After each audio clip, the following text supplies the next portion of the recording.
So we're looking at the big stories and the big issues in crime this week with former Met detective Jackie Hames. And one of the key issues this week, Jackie, has been actually the idea of the pressure that is being put on to the police from failures or perceived failures in the NHS, and the police certainly complaining about a case of a 16-year-old with mental health problems who had to be kept in a police cell because there was no beds available at the local NHS trust. And the police taking to Twitter about this, which is quite unusual, actually. Very unusual to see a senior officer speak out like this, but I think we're going to see more and more of this, that the police are sort of fighting back in a way because they're being criticised for so many things. You know, a young girl with mental health issues is incredibly vulnerable, not only to injure other people, but also themselves. They need a calm, relaxing atmosphere.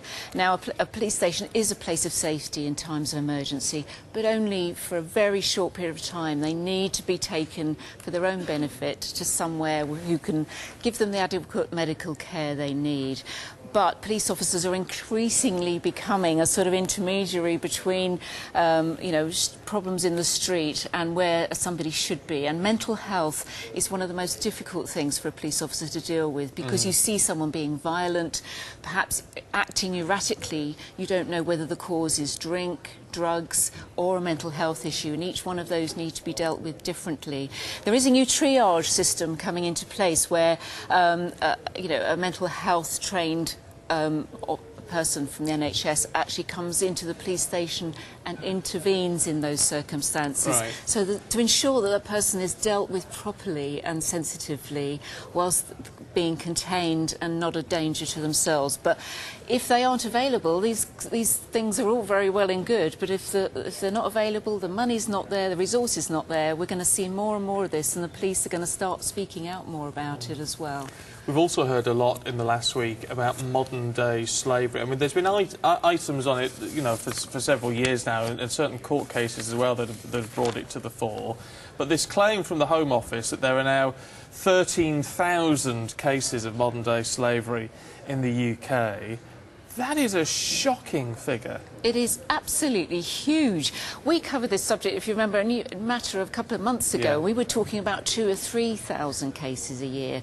And in fact, but the charities at the time were warning that it was nearly 20,000. And it seems like they're now, you know, the government's confirmed that that's a much clearer figure.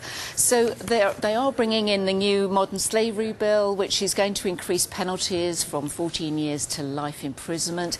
They're going to offer more support to victims.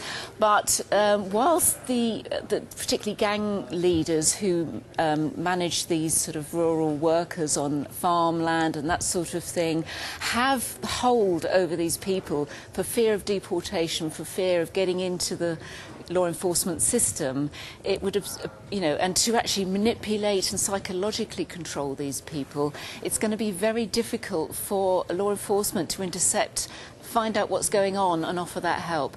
The government do have a hotline for victims to contact, but it's giving them the information, identifying, getting information through to them, because they're so isolated, and that's the biggest problem, and where the public can help. There's a lot of headaches coming up for a lot of chief constables, aren't there? Her Majesty's Inspectorate of Constabulary has said, well, I think half of all police forces in England and Wales are not performing correctly. They need to do better. They need to change the way they're investigating crimes. Now, on the surface, that appears to be a very damning indictment. And yes, it certainly is a valid criticism in terms of the way we deal with modern-day crimes. You know, things like modern slavery we've just been talking about is fairly new. Cybercrime, you know, patrolling that virtual high street as well as the real-life high street is a new challenge for policing. Law enforcement is a big organisation. It's like an oil tanker. To get it to change quickly is very difficult. And the lack of investment in training and online training and support for police officers in those specialist skills has been actually really lacking. We've lost a lot of it, very experienced investigators over the last few years. The austerity cuts, 20% across the board, have cut that top end of experience from the forces. So they, you know, we've lost a lot of that experience which could be directed in these areas. There needs to be more investment in training, and that's not going to come. So these problems are really only going to get worse. Okay, Jackie, thank you.